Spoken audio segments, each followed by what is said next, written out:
It's 2 in the afternoon and Sung Jinwoo is snoring. Suddenly, he receives a call. It's his sister Sung Jina, telling him that today is the school interview and that it's already 2 in the afternoon, so he needs to wake up.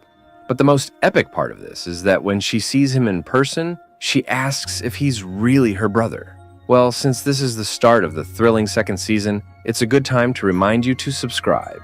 The difference with my channel compared to others is that I upload videos the same day the anime episodes are released, so let this adventure begin. The narrator reminds us that there is a global struggle to prevent the monsters from the portals from attacking humanity. Back with the siblings, Jinwoo's sister tells him she didn't know a person could change so much, and all the girls at school are crazy about him.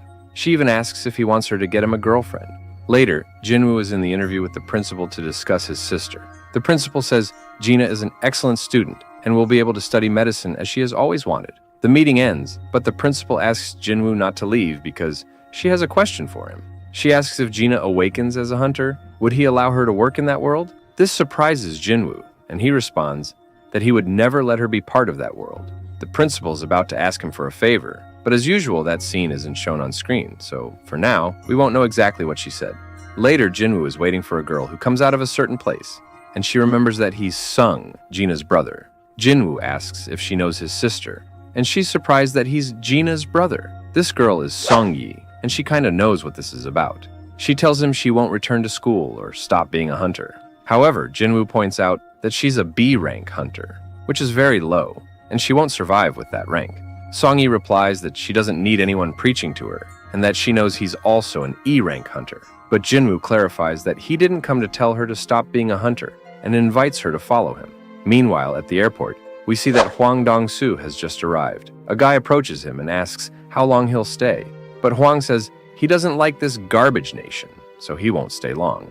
The man then asks if he came to see those two individuals, but Hwang replies that he didn't come to see them. He knows what he came to do, and the supervision team better turn a blind eye because they know exactly what he plans to do. He will eliminate them in a dungeon. He then asks if the man plans to stop him, and Hwang Dong-soo gives a devilish smirk, while the man nervously says he's just doing his job. Meanwhile, Choi Jong-un is talking to President Go Gun-hee about the ants from the island that have grown wings. Jong-un explains that even though they could fly, the ants' bodies fell into the sea, so for now it seems they can't cover long distances. The president responds that he will study these ants to understand what they might do next. Later, we see several people gathered in front of a portal. Suddenly, Jinwoo arrives and greets his old companions, and since he's with Song-yi, they're surprised because they had seen her before. Then, they inform Jinwoo that a C-rank portal has just appeared at this location. However, another guy suddenly arrives, telling everyone to stop talking so much and get into action. Jinwoo asks who that is, and one of his teammates explains that it's a high-ranked hunter named Kim Chul. We quickly realize that this guy's annoyed because he believes he will be leading a group of E-rank hunters, Jinwoo and Song-yi, looking down on them for being weak. And basically the team is composed of this rank A guy, several rank B members, Jinwoo's 2 rank C friends, and Jinwoo and Song-yi, both rank E. Jinwoo reveals that he orchestrated all this intentionally to see if Song-yi would reconsider, but she remains excited. So, they enter the portal.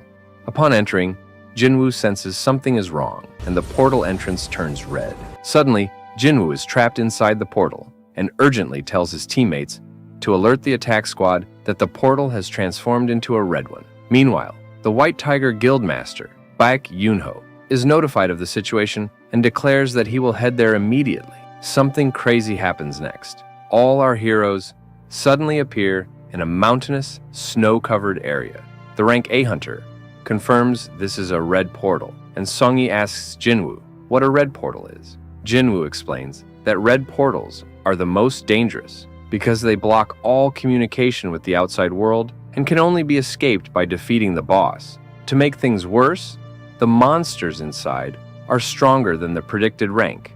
Suddenly, 2 arrows strike. One kills a boy, while the other is intercepted by Jinwoo, aimed directly at Song-yi. Another girl notices how Jinwoo saved Song-yi and realizes they were attacked by 2 ice elves. Jinwoo clarifies that those 2 were ice elves, cruel and merciless beings. The rank A guy reminds everyone that red portals are rank B or higher and says he'll split the group into 2 teams, which Jinwoo finds reckless. However, the rank A guy assures that those who stay with him will survive. but cruelly insists that only rank B members can join him, claiming he doesn't want trash on his team. He explains that one day inside this world equals 1 hour in the real world, so it could take months to be rescued.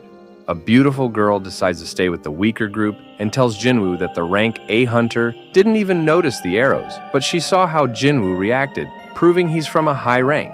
The teams split and wish each other luck. Hours later, the rank A team advances and discovers bear claw marks. The rank A hunter doubts the other group can survive. Suddenly, he senses danger, and enormous bears appear, initiating battle. I have to admit, the rank A guy is quite powerful. Back with Jinwoo's group, the girl warns they are entering the territory of ice bears and suggests turning back. But Jinwoo insists they continue. His reasoning? If it's just bears, they only need to deal with them and not the intelligent elves. The girl is impressed since she hadn't thought that way. Jinwoo notices the extreme cold in the forest, so he opens his inventory and pulls out several coats for everyone, astonishing them with his interdimensional magic. As everyone warms up, Song-yi asks him to tell the truth about who he really is. Jinwoo responds that since he brought her, he'll take responsibility for her but doesn't want her or anyone else, asking him questions. Suddenly, a massive white bear appears. Outside the red portal, Baek Yoonho tries to enter, but finds the portal completely sealed. He comments that perhaps the rank B members inside might survive with luck. His men inform him that several hunters, including Jinwoo, the one Baek is looking for, are inside the portal. When asked about Jinwoo's rank, they reply that he's supposedly rank E, but suspect he underwent a second awakening. Things escalate further as Hwang Dongsu arrives. Baek questions why Dongsu is there, but Dongsu ignores him and instead asks what an E-rank hunter is doing inside a red portal, referring to Jinwoo. Dongsu remarks that Jinwoo is lucky since he can't interfere with the red portals. Meanwhile, Jinwoo is beating the bears barehanded. Later, they're seen frying bear meat and eating together. Jinwoo then heads alone to the bear den and summons his entire shadow army, including Igris the Crimson. An epic battle against the bears begins, though the fight quickly drains Jinwoo's mana. Suddenly, the bear boss appears, so powerful that it instantly defeats Jinwoo's entire shadow army, exhausting his mana. Now it's Igris's turn. Not playing around, Igris swiftly subdues the bear boss. The bear powers up, but Igris, uninterested in games, finishes it off by slicing its head clean off. Jinwoo reflects that if Igris had used his sword the entire time during their previous fight, he would have died for sure. Perhaps now, they are finally on the same level. Meanwhile, the other group has been completely annihilated by the elves, with their captain barely escaping while the elf leader watches silently. The most epic thing of all is that we now see how Jinwoo spiritually controls the bears, adding them to his shadow army. Everyone outside says that 3 hours have already passed, which means that 3 days have passed inside. Baek mentions that solo leveling portals are severe, and Vin Diesel says that maybe Jinwoo is already dead. So he thinks about leaving, though he later decides to wait a little longer. Then, the Korean Vin Diesel threatens the person who invited Jinwoo into the portal, asking if he is making money off Jinwoo. But Baek increases his powers and tells Vin Diesel to let him go. Vin Diesel replies not to give him orders, so things become quite dangerous, and the two begin to fight. Then, we return inside the red portal, and we see the rank A hunter walking alone, thinking he needs to find another team to avoid being the only one killed. Suddenly, he arrives where Jinwoo has just defeated all the ice bears. The hunter realizes that's why no bears have shown up to kill him, and thinks it's impossible for C-rank hunters to have done it. They would never be capable of that. So he suspects it might have been the white elves and decides to flee from the area. Back where the S-rank hunters are outside the portal, the guy with Vin Diesel stopped the two S-ranks when they were about to punch each other. He tells Vin Diesel that he examined Jinwoo 2 months ago and he is still an E-rank, so he should stop suspecting crazy things. He also reminds him that his brother died fighting monsters, not because of those two guys who were with him, but Vin Diesel insists he doesn't believe those stories, claiming the rich kid, the son of Yujin Construction's owners, killed his brother. The other guy asks why he is pursuing Jinwoo. Suddenly, he receives a message on his phone and leaves. Meanwhile, back in the red portal, the guys are still eating and living happily, while the rank A hunter watches them, wondering how they could have survived. He questions how they got coats, a hut, and food. Suddenly, he angrily approaches them, demanding to know who gave them all those things. Suspecting the girl who abandoned him, he draws his sword and gives them 3 seconds to confess how they got everything. At that moment, Jinwoo appears and gives him a brutal beating. Jinwoo then says that there are unwanted visitors who have been following the rank A hunter. He demands they reveal themselves, and immediately, all the white demon elves appear. Among them, the leader calls all humans trash. Jinwoo asks why he calls them that, and the demon elf wonders how Jinwoo can understand him. Park Heejin also asks Jinwoo since when he can speak the ice elves' language. The elf leader says it's better if Jinwoo understands him, and reveals that this elf warned him of their existence, saying there was a strong human among them who wants to fight. Jinwoo instantly decapitates him and charges at the elf leader, but he escapes, though Jinwoo kills his horse. The leader returns and asks Jinwoo why he is among humans, since he is clearly not one.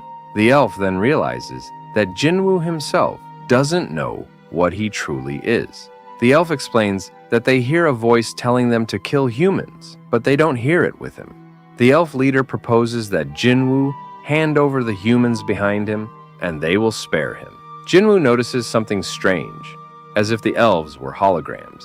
He refuses, saying he won't hand anyone over. The elves warn him that he is outnumbered, but Jinwoo summons his shadow soldiers, including his dark bears. While some elves aim arrows at the people with Jinwoo, he, faster than Sonic, defeats them all before they can shoot. Jinwoo realizes the elves are nearly invincible, but require immense mana to regenerate. He also acknowledges that the leader is stronger than him. The elf introduces himself as Baruka. A colossal battle begins between Jinwoo and Baruka. The elf states he hasn't felt so excited in a battle for a long time. Suddenly, a fireball, Katon, falls from the sky. It was Jinwoo's dark mages, launching fireballs at the elf. The rank A hunter tries to attack Jinwoo, but Igris defeats him. They then use his death to summon a powerful being called Iron, who blocks an attack from the elf. A super epic fight ensues. Meanwhile, Songyi asks Heejin if hunter battles are always like this, and she responds that this battle is on a whole other level. The elf leader then declares that he could take on Iron, Igris, and Jinwoo all at once.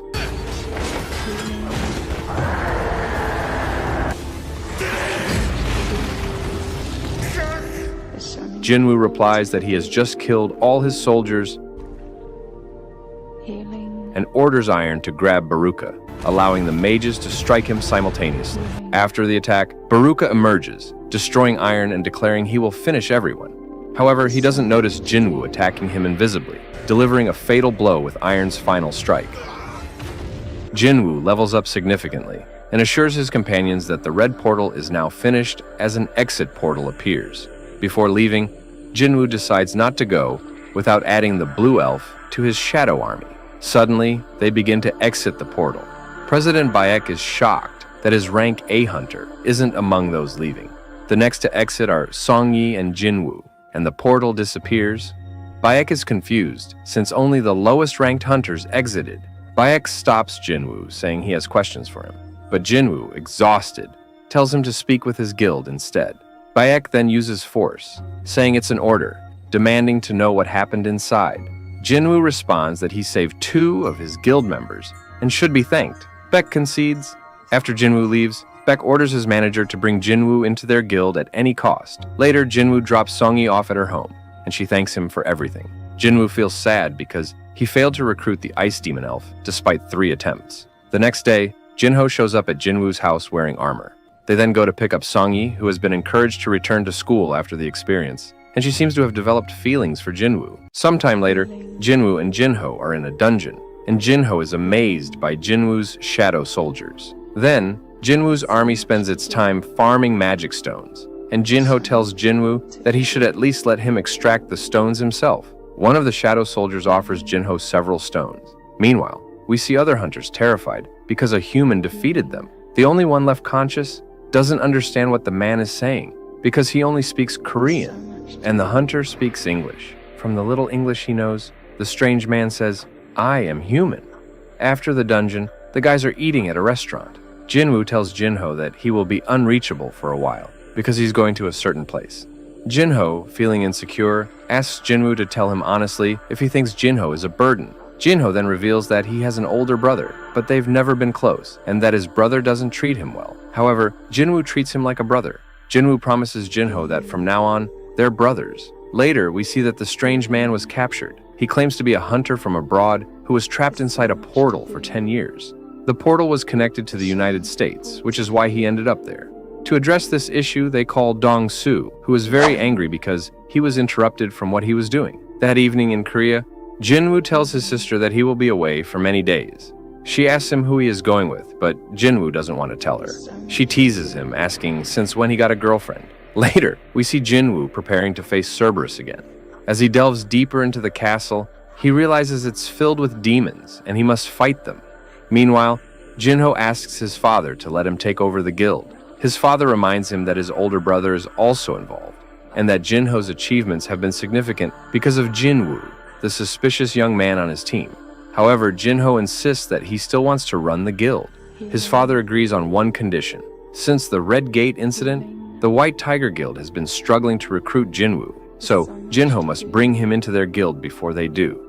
We see Jinwoo defeating demons and attempting to add them to his shadow army, but the system prevents him, saying the demon's mana is tainted.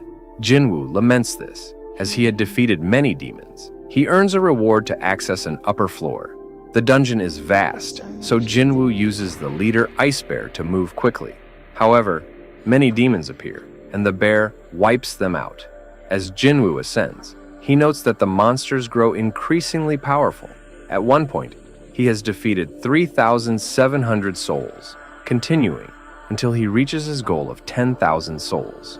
Eventually, he faces a boss on the 50th floor. Meanwhile, on Earth, the White Tiger Guild searches for Jinwoo to recruit him. Jinwoo commands his shadow soldiers to fight and leaves the main demon for himself. To his surprise, the demon is incredibly fast and attacks Jinwoo, but Jinwoo punches it, sending it flying. However, the demon doesn't give up encounters, forcing Jinwoo to use Iron's shield. As Jinwoo prepares to attack, the demon realizes what he's about to do. Jinwoo then runs and positions himself atop a building, drawing his Titan-slaying sword to attack and kill the demon. He obtains a fragment of the World Tree. Later, we see Vin Diesel meeting the hunter, who appeared in the United States. Vin is clearly furious about being interrupted from what he was doing in Japan. The mysterious man tells Vin Diesel that humanity is wrong. Monsters and portals are just the tip of the iceberg, and there are far greater dangers. He refuses to elaborate, saying his goal is to prevent the calamity. Vin Diesel ignores him and checks the documents, discovering that the man claims to have a son. Vin Diesel asks the man for his son's name, and he responds, Jinwoo. Oh wow. Meanwhile, Jinwoo defeats another boss, the Angel of Death, and levels up twice. Vin Diesel tells the strange man that his son is dead because he killed him.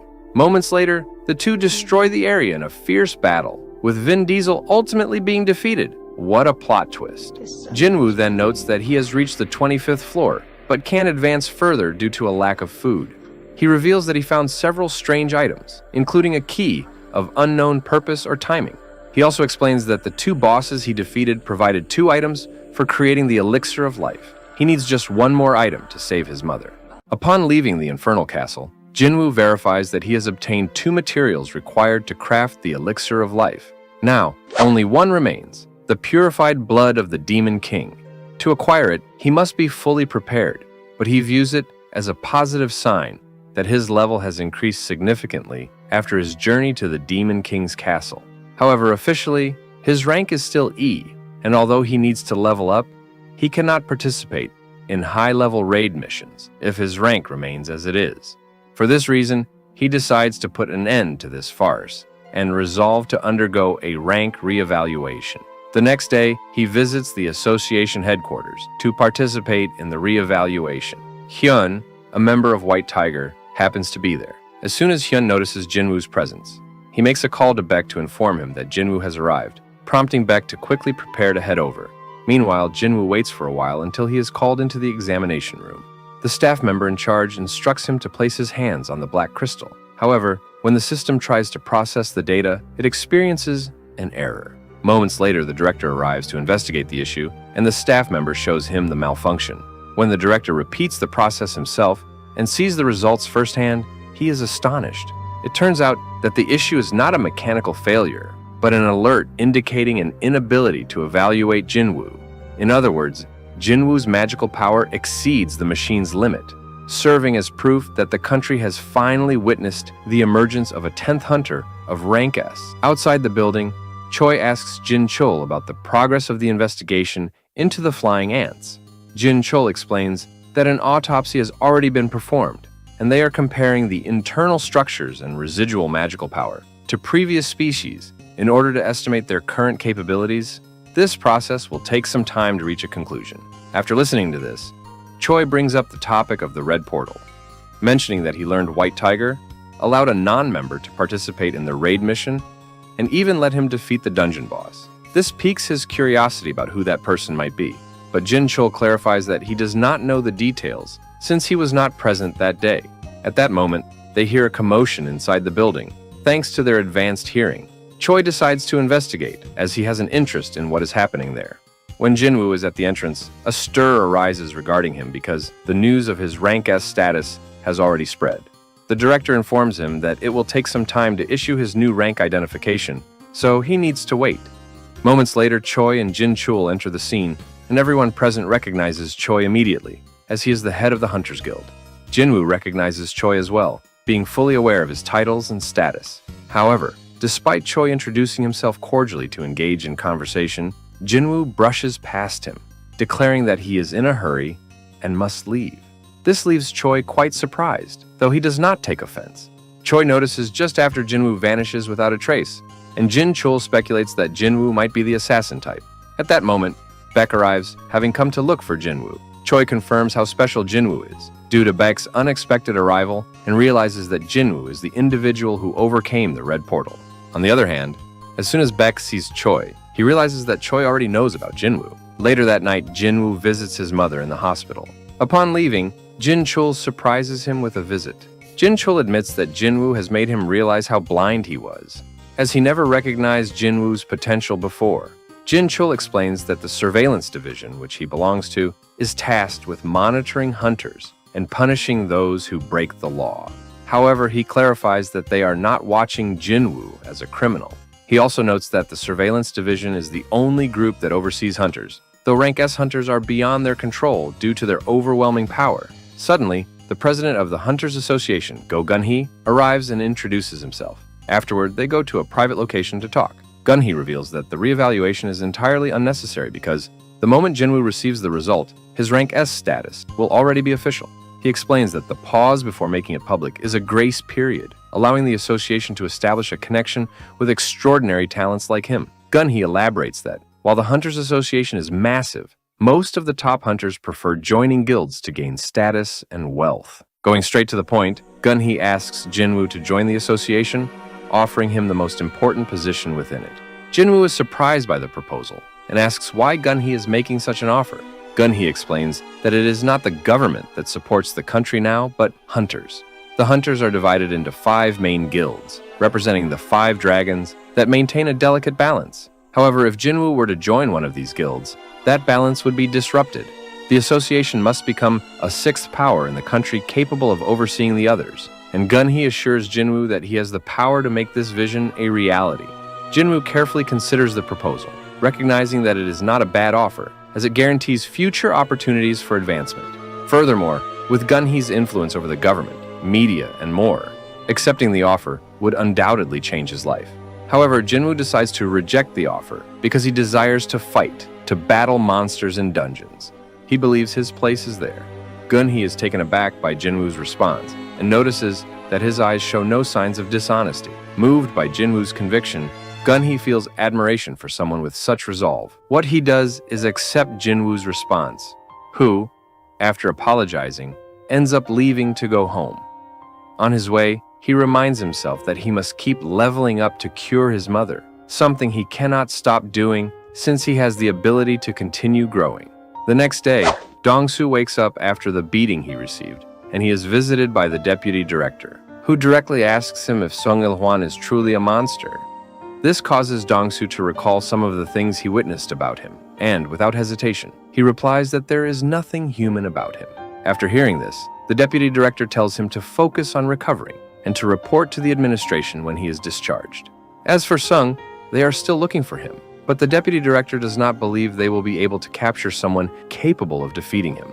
When left alone, Dong-soo begins to boil with rage as he recalls, with great clarity, the threats Sung made about staying away from his family. He considers this a deeply humiliating defeat, but refuses to accept it.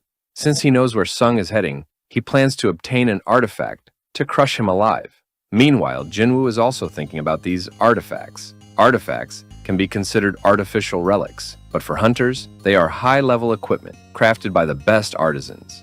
Now that there are more hunters, these items are found in abundance at online auctions, but he complains about why they are so expensive. While checking their prices, he wants to acquire the perfect equipment for the Demon King's castle, but he doesn't find anything convincing in the store. Since the Greed Orb is transferable, he sees the option of selling it to get money. The enhancement rates of the best equipment range from 20% to 30%, but this orb has the power to double magical damage, making it extremely valuable. The problem is that he is still an E rank, so people will likely investigate its origin. If it had been registered in a higher-ranking portal, he would have an excuse, but being an E rank, that's impossible. After doing some research online, he finds an ad looking for people to mine in high-ranking portals. This brings us to Go Gun-hee, who is reviewing Jinwoo's information in detail and finds his identification strange since he looks so young in the photo. He wonders if his rank was falsified, but Jinwoo's guildmate explains that he has suffered several lethal injuries, so that's unlikely. Regarding Jinwoo's mother, she suffers from eternal slumber, and he dedicates himself to paying for his sister's studies, making him the financial pillar of his family. Gun-hee also learns that Jinwoo recently joined a guild raid organized by the Hunters Guild, though he is part of the mining team. Returning to Jinwoo, he now presents himself to his superior to join the mining team. Despite being an E rank, they accept him without any issues. In high-ranking dungeon raids, tasks are divided. The attack team eliminates monsters, the mining team extracts mana ores, and the collection team gathers monster corpses. These tasks, while demanding manpower, are quite lucrative. While Jinwoo reflects on this, Choi Jong-in is inside an A-rank portal, using his powerful fire magic to strategically annihilate the massive monsters in front of him. He instructs the tank-type hunters to focus on defense, which allows them to advance smoothly thanks to his abilities. At one point, he advises Jae to be cautious of certain smells, knowing Jae has a sensitive nose. After some time, Jinwoo sees Choi Jong-in and his team exit the portal, having defeated all the monsters except the boss with ease. This surprises Jinwoo, as they emerged unscathed despite it being an A-rank portal, confirming that Choi Jong-in's power is genuine. Jinwoo also observes the Hunters Guild's vice captain, Cha Hae-in, the country's 9th S-rank hunter. Jinwoo, captivated, comments on her overwhelming presence and wonders how many people in the world possess an aura like hers. For a brief moment, she feels an incredibly strong presence coming from one direction, almost as if it came from Chairman Gun-hee himself, but he dismisses it as his imagination. Though Jinwoo remains hidden, he notices that Gun-hee is more perceptive than expected, nearly identifying him in the crowd. Afterward, Jinwoo joins the mining and collection team to begin working. Once inside the portal, he notices the peculiarities of this A-rank dungeon. Regarding the boss, he assumes it must be stronger than Vulcan or Midas, the bosses of the Demon Castle, and becomes interested in witnessing it himself. At this point, someone mocks him for being merely an E rank. However, one of the miners quickly shuts up when Jinwoo gives him a sharp glare. When they begin working, Jinwoo demonstrates extraordinary strength and stamina while extracting mana ores. During the break, he convinces his superior to let him keep mining, intending to use the time when no one is watching to explore further and see the boss. Eventually, Jinwoo reaches the boss room entrance, preparing himself by drawing his dagger. But out of nowhere, Cha Hae-in appears behind him, asking what he is doing there. At first, Jinwoo doesn't respond at all and remains silent without moving, just smiling. But she asks again, "What are you doing there?" However, he still doesn't answer, so she asks once more, "What are you doing there, and why aren't you responding?" Jinwoo closes his eyes and thinks to himself, "How careless I am. What the heck was I thinking?" So he responds that he got lost and ended up in this place. She questions whether he is truly a miner and warns him that this is the boss's chamber, telling him to stay away. Meanwhile, Jinwoo analyzes her and thinks that the rumors about her seem to be true. She is undetectable until she speaks. Suddenly, the weapon Jinwoo had in his hand disappears. She exclaims that she swears she saw him holding a weapon, but now it's gone. Jinwoo turns to look at her with a very kind expression and apologizes. She then asks him to leave the area because waking the boss would mean the death of all the miners. Jinwoo begins to leave, but suddenly she senses something strange coming from him and tells him to wait a moment. She moves closer and starts sniffing him, surprising Jinwoo. Inside, she thinks to herself that he doesn't smell bad, which makes her suspicious about whether he is truly a miner. She then asks him if he is also a hunter. Jinwoo replies that he is, and she looks at his identification, seeing that he is ranked E. She then apologizes and advises him to be more careful, because this dungeon is very large. Jinwoo leaves, but she remains deep in thought, wondering how it was possible that he didn't smell bad if he was a miner. And in fact, he smelled good. Hours later, the other miners are calling Jinwoo lucky because, in addition to getting lost, he ran into Cha and was fortunate not to die. They also mention that most of them have to settle for looking at her from afar. They also tell him that she never rests because she is always making sure that no one approaches the boss's chamber. Additionally, they explain that she doesn't tolerate the smell of either monsters or hunters well, which is why she always wears a handkerchief over her mouth. Jinwoo finds this peculiarity of hers strange, but what was even stranger was that she suddenly sniffed him when she caught his scent. Jinwoo wonders if he doesn't have the typical smell of other hunters. He then remembers that the ice demon elf from the red portal said something similar. At the end of the day, he receives his payment for the work and is thanked because, thanks to him, they finished earlier. The head miner also tells him that he has never seen someone as skilled in all his years of work. He then offers Jinwoo a stable job with a good salary. However, Jinwoo declines the offer, saying that he only came because he had free time. The head miner then asks him to please come back tomorrow as well. Jinwoo considers it since he has nothing to do the next day. The head miner then tells him that they will be exploring 2 portals at the same time, and Jinwoo asks where they will be meeting for the expeditions. This excites the head miner, who asks if he is really going to come and tells him he will pay him double. Meanwhile, that night, our beautiful blonde asks for an investigation on Jinwoo from the mining team. The person she is speaking with tells her that yesterday, someone else asked for the same thing, specifically Master Choi, but that Choi doesn't want anyone to know about the investigation. Our beautiful blonde is deep in thought and says that something doesn't add up. Among all the hunters she has sniffed, he is the first one who smells good. The next day, Jinwoo is walking toward the 2 expeditions for the 2 portals, and the head miners are happy to see him.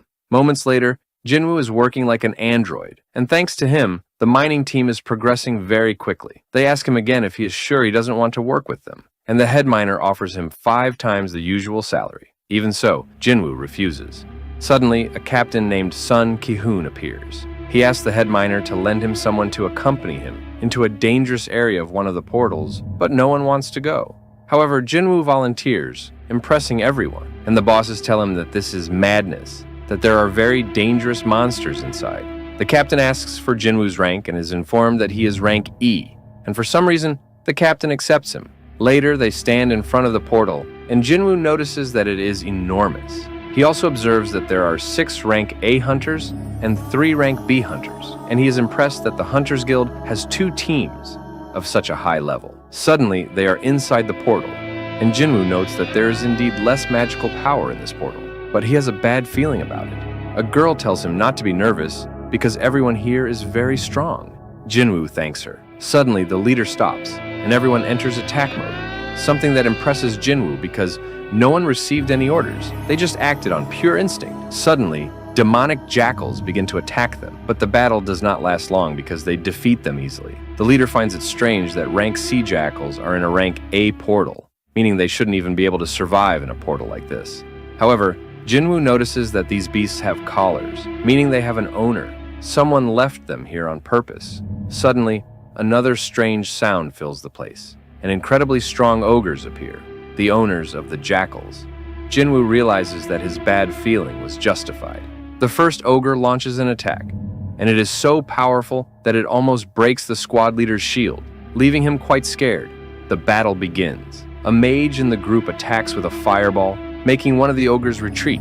A girl with magic also captures an ogre, though not for long. The mage then summons fire guardians, and the fight continues. However, the ogres severely injure one of the girls on the team. The team leader begins to say that they are in serious trouble because these ogres are rank A, and the rank B hunters cannot handle them. One of the rank B hunters has just lost an arm, It turns out that the girl who spoke to Jinwoo at the beginning of the dungeon is a healer, and she tells the injured hunter not to move. And wow, she restores his arm. This is truly high-level magic. Suddenly, one of the ogres is about to finish them off, and the healer accepts that she is going to die. However, Jinwoo suddenly massacres the ogre. The team leader defeats another ogre, but realizes it is because the ogres have suddenly become slower. It turns out that Jinwoo has been injuring their ankles and wrists, but invisibly, since he does not want to interfere too much. Thanks to Jinwoo's help, the battle finally ends. Later, the leader investigates which member made the monsters weaker, but no one admits to being the cause. However, the team's mages know that Jinwoo used his stealth ability and feel underestimated, but they say nothing. After all, he saved them, and one of the mages thinks that he must have his reasons for not revealing how powerful he really is. The captain decides to retreat because the dungeon is full of surprises. When they reach the exit, they realize that the portal has a barrier preventing them from leaving. The mage says she can solve it, but that means there is a high-level monster in this dungeon that they would not be able to fight. Suddenly, she senses the presence of the dungeon boss, so she asks for help to unlock the exit as quickly as possible. Jinwoo wonders why the threat was not felt from outside the portal. Suddenly, they realize that the mages have been cursed for touching the portal to leave. Then, they see that there are more than 50 ogres in the area. The leader knows that if they fight, they will die. The leader confronts the dungeon boss, the one who blocked and cursed the exit. The boss introduces himself as Kargalgan and says that there is no one stronger than him in the dungeon. He gives them a choice. Either they die there, or they go to his lair. The leader tells him that they will go see him. Inside the portal, our heroes arrive at the Orc Kingdom, where there's actually an orc even more powerful than the one who confronted them at the exit. Yes, my friends, this is the Orc King. Ingu and his company find themselves surrounded by hundreds of high orcs deep within the dungeon. The atmosphere is oppressive. Every hunter in Team B feels the weight of the looming danger. Despite being seasoned hunters, they had never faced a threat like this before. The mere presence of Kargalgan, the leader of the High Orcs, is enough to paralyze them all. His magic radiates a pressure that makes the hunters tremble. With an imposing and authoritative presence, Kargalgan looks down on the hunters with contempt. It is at this moment that the team leader, Kyun, summoning his courage, demands to know why they have been brought to this place. The orc leader's response is chilling. For entertainment. Those simple words shatter any glimmer of hope within Team B. Kargalgan doesn't see them as a threat or even as worthy adversaries. To him, the hunters are mere toys, cannon fodder to satisfy his clan's amusement. Yet, amidst them all, Kyun, the team leader, refuses to accept his fate. This insult is too much to bear. Blinded by rage and humiliation, he charges into an attack without considering the consequences. Unfortunately, his resistance is futile. In a matter of seconds, the orc leader crushes him with a series of powerful spells that leave him defenseless, showcasing the vast disparity in power between them. Jingu, who had remained silent until now, coldly analyzes the situation. He cannot allow Team B to be slaughtered, but he also doesn't want to reveal his full strength. However, when he sees Kyun on the brink of death, his decision is instantaneous. With calm determination, he steps in front of his fallen comrade and rescues him. To the rest of the hunters, his intervention is a ray of hope. The orc leader already knew that someone in this raid team was incredibly powerful, so he wasn't truly surprised when Jingu stepped in to protect his comrades. However, what did catch him off guard was the fact that a mere human possessed such power. At that moment, the balance of power shifts dramatically. Jingu, seeing no other options, unleashes his true strength without hesitation. He summons his shadow army. One by one, the shadows rise from the ground, surrounding him with an imposing presence. Kargalgan, who had dominated the situation with absolute confidence until now, finally shows a flicker of doubt in his gaze. In that instant, the orc leader realizes that what stands before him is no delusional or egocentric human. It is a monarch. But before diving fully into this intense battle within the dungeon, the action outside begins to take an unexpected turn. Jin Chul, one of the inspectors from the Hunters Association, has been discreetly tracking Jingu's movements, but now his interest has escalated to a higher level. What started as mere curiosity has morphed into growing concern. He's not the only one who has set their sights on the mysterious hunter. The Hunters Association itself has begun to closely monitor him as well. As they approach the portal, Jin Chul notices something unsettling. This is no ordinary dungeon. Despite being an A-rank portal, something inside feels different, dangerous on a level that even the most experienced hunters might consider a threat. His instincts tell him this is no routine raid. Shahin, meanwhile, doesn't lag behind and decides to hurry along. "I'm bored. All right, enough, sir. Now let's get to it. Time to see Jingu and Kargalgan throw down. But put on some badass fight music. Come on, that's the good stuff. Shut that crazy old man up already," says our protagonist, who immediately unleashes a special ability that boosts all his soldiers' stats by 50%, making them even more powerful. Not only did Iron and Igris turn purple, but now they're buffed up too. Thus, with incredible coordination, Jingu stands up to the old orc. You're good at fighting, oh man.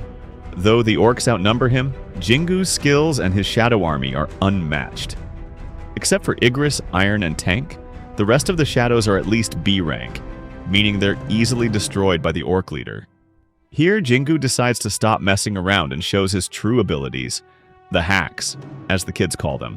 Fight dogs, our main man turns Kargalgan's fallen orcs into new members of his army. And not only that, he threatens the dungeon boss, promising he'll be next. During this brief clash, Kargalgan drops a deadly bombshell. The orc leader refers to Jingu as a monarch. This moment is pivotal, as no one had used this title for him until now. Kargalgan doesn't just call him that, he also reveals that ever since they awakened, they were given a purpose: to kill humans. He doesn't know who brought them here or why, they've simply followed orders without question. Yet now, he can't fathom why a monarch like Jingu has chosen to side with humans and fight against them. Despite his doubts, the orc leader has no choice but to face him. In desperation, he tries to rely on his powerful curses to gain the upper hand, but he soon realizes something terrifying. None of them work against Jingu. Realizing he's losing, Kargalgan resorts to his last trick, expanding his size to boost his strength.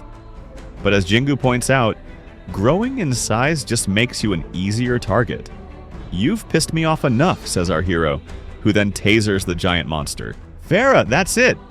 Farah, that's it! After a devastating attack, the fight comes to an end. Jingu not only levels up, but also manages to extract the orc leader's shadow, adding it to his army. Since he doesn't remember his real name, he decides to call him Tusk, a priceless addition to his forces. However, before he can fully process his new acquisition, something catches his attention.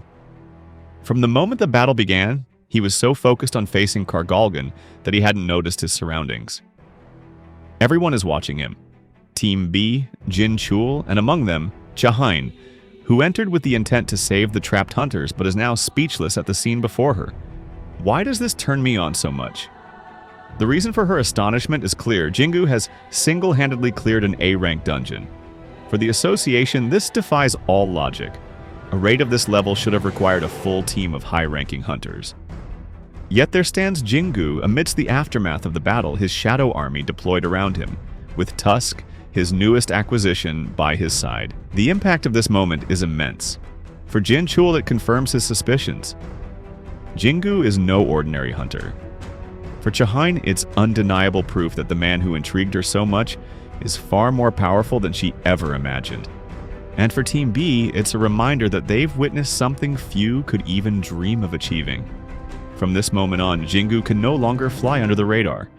His abilities have been exposed to key figures, and the repercussions are about to catch up with him.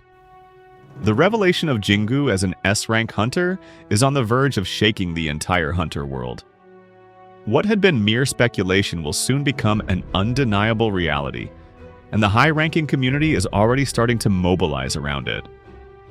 Key figures like Baek Yunho, President Go Gun-hee, and now Captain Choi, leader of the most powerful guild, have begun to grasp the magnitude of the phenomenon before them.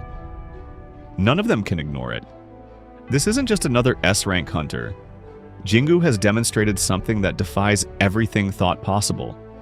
The problem is simple, but its impact is colossal. Solo clearing a high-level A-rank dungeon is in theory impossible. Even seasoned S-rank hunters would rely on a support team to handle the sheer number of enemies and the difficulty of the environment. Yet Jingu has done it alone. This not only makes him an anomaly within the hunter system, but also a key asset no guild can afford to lose. The contrast becomes even starker when Choi, arguably Korea's most powerful hunter, reflects on the situation. If he had been in that dungeon, could he have done what Jingu did? The answer is clear. No. And that thought is terrifying for anyone who had considered themselves the pinnacle of power among hunters until now. For this reason, recruiting Jingu into a guild is no longer just an option or a luxury. It's an absolute priority.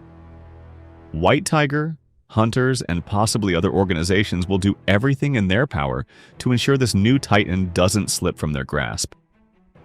But here lies the great unknown. What will Jingu decide? Throughout his journey, he has shown he's not someone easily manipulated or influenced. He hasn't expressed interest in joining any guild, and his power only continues to grow. Now that the entire hunter community is in an uproar, the pressure on him will be greater than ever. Will he accept an offer from one of the major guilds, or will he choose an entirely different path? Jingu's future as an S-rank hunter is about to be defined, and with it, the balance of power in the hunter world is on the verge of changing forever. If you made it to this part of this video, comment the word Anigoat, subscribe, and remember, I upload 3 videos daily. I'll be waiting for you in all 3.